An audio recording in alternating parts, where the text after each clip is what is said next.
আসসালামু আলাইকুম। আবার আমি একটা রেসিপি নিয়ে চলে এসেছি মাটন আলু দিয়ে।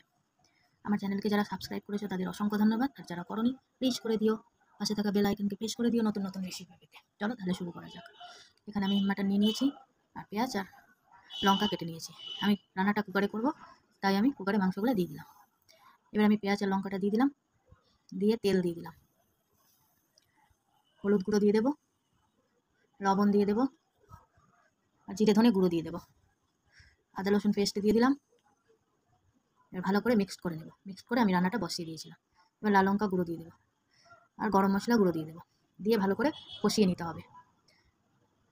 আর আলু কেটে রেখেছি, কষানো আমার হয়ে গেছে। মাংসটা যত কষাবে ততই ভালো হবে। এবার আলুটা আমি দিয়ে দেবো। আলুটা আমি ভাজিনি, এরকমই দিয়ে দিয়েছি। এবার আলু দিয়ে একটু কষিয়ে নিতে হবে। এবার আমি পরিমাণ মতো জল দিয়ে দেবো। ভালো করে নাড়িয়ে কুকারের ঢাকনাটা লাগিয়ে দেবো। দুটো সিটি দেওয়া পর্যন্ত অপেক্ষা করব। দুটো সিটি আমার দেওয়া হয়ে গেছে, ঢাকনাটা আমি খুলে নিয়েছি। এবার আমি ভাজা জিরে আর ধনে গুঁড়ো দিয়ে দেবো। রান্নাটা আমার হয়ে গেছে। রেসিপিটা ভালো লাগলে লাইক কমেন্ট শেয়ার করো। এরপরের রেসিপিতে দেখা হবে। আল্লাহ হাফেজ।